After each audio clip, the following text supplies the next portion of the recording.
কিন্তু সব থেকে বেস্ট কি, সব থেকে বেস্ট একটা সলিউশন আছে। কি সলিউশন দেখা গেছে খেয়াল করবো, আমার বারবার ওয়েল নেওয়া লাগবে। যখন লিস্টটা উল্টো পাল্টা থাকবে, হ্যাঁ, যখন লিস্ট থাকবে উল্টো পাল্টা, তখন পড়বা এইভাবে যে ওয়েল টাইপ 1 ঠিক আছে।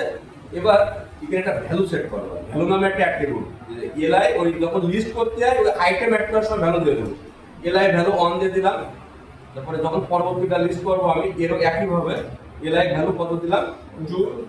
যখন 8 নাম্বার লিস্ট করবো এরও একইভাবে এর ভ্যালু কত দেবো আমি, না সরি 4 না, কত 3 না 4। আর পরবর্তী যখন আমি এটা অ্যাড করবো এরও তখন আমি কত দেবো,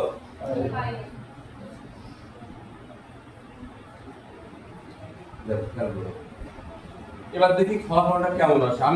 আমি কি ওয়েল এখানে দুইবার ক্লোজ করেছি না একবার ক্লোজ করা, একবার ইউজ করা, তার যেখানে যেটা লিস্ট করেছি ওর কাছে শুধু কি ইউজ করেছি, তারপর আমি ভ্যালু ইউজ করেছি। এবার আমি যদি এটা এবার দেখো সেম টু সেম আছে, পোস্ট নেম নাই সেম আছে। এবার তাহলে আমার আগেরটা করা ভালো না এইটা করা ভালো?